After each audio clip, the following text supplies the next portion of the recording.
Man, Colin Kaepernick, that was massive. And that was in the Bay Area too, because I was born in the San Francisco Bay Area, just outside of Oakland in the East Bay. And I grew up there. And then I also started working there after I went to Azusa Pacific, which is in Southern California. So I was in the Bay Area from 2015 to 2020. And when Colin Kaepernick decided to kneel, you started to see the division a lot more. You start to see the social justice nonsense be incorporated in a lot of these sports. Now you see aspects of men are competing in women's sports.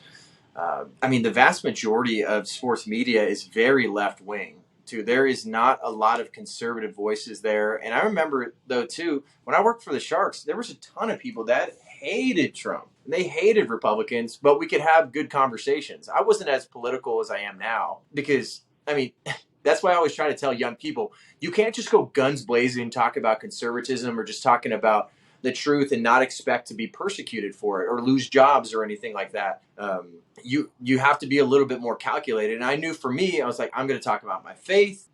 And some of these other things are these hills worth dying on, because that means that everything I worked for it's just a death wish. So, and then a big thing I think is when you started to see Pride Nights turn into absolute depravity, because Pride Nights in general, yes, it's already depraved. It's obviously a slap in the face to God and marriage as he established it. And it wasn't just like marriage equality under the law in a state like California. It wasn't just like, okay, we got equality there. It's like, and I was always respected. I didn't have to wear pride stuff when I worked for the Oakland A's for a little bit. I didn't have to wear that stuff when I worked for the Warriors organization or the San Jose Sharks, any of that stuff. It was respected. I didn't have to do any of those public address announcements. I didn't have to do any interviews about that, and they respected it, and it was great. But it started to get hijacked into this, we need to start promoting trans ideology. And I saw that, I think that was my second to last season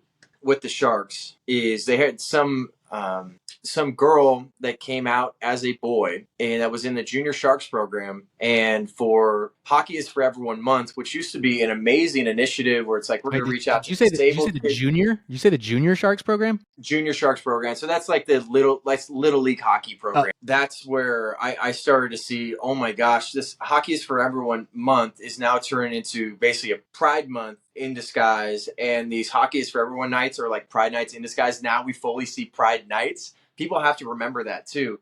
A lot of these things were in disguise, and there was work being done behind the scenes to say like, all right, now we can incorporate Pride nights fully. And they paraded this poor girl out in front of everyone, and you have almost 20,000 people that are cheering and applauding for this gender dysphoria, and for parents pushing this stuff and programs pushing this stuff and people affirming these things. I couldn't believe it, and my heart just broke. I remember saying hi to them, but I was like, God, just use me in this moment. Let me shine a light here. I can't have this debate or discussion. I'm not here to crap on these people, but I'm like, I can't believe we're now in this place. And I couldn't even stand and watch. I had to go and under the tunnel and just sit there and listen to this. And I spent some time in prayer, and I was like, yep, this is when we're really going to start seeing things get a lot more dangerous when it comes to ideologies that are just plain evil.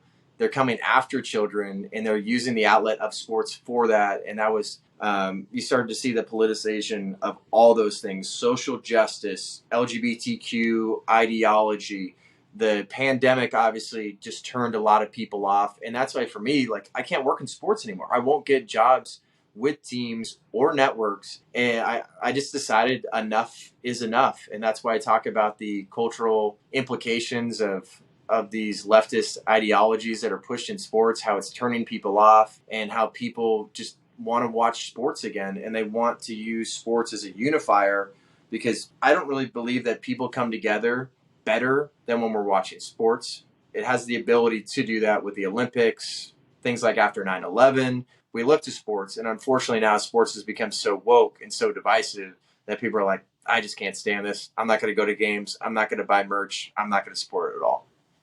Yeah, I did. I had stopped watching the NBA. I barely watched the NFL. I'm right there, and no wonder all these kids are wanting to be trans if they're getting paraded and cheered. If people are cheering this stuff on, it's like, well, I want to be cheered, so I'm trans, right? It's just it's wild.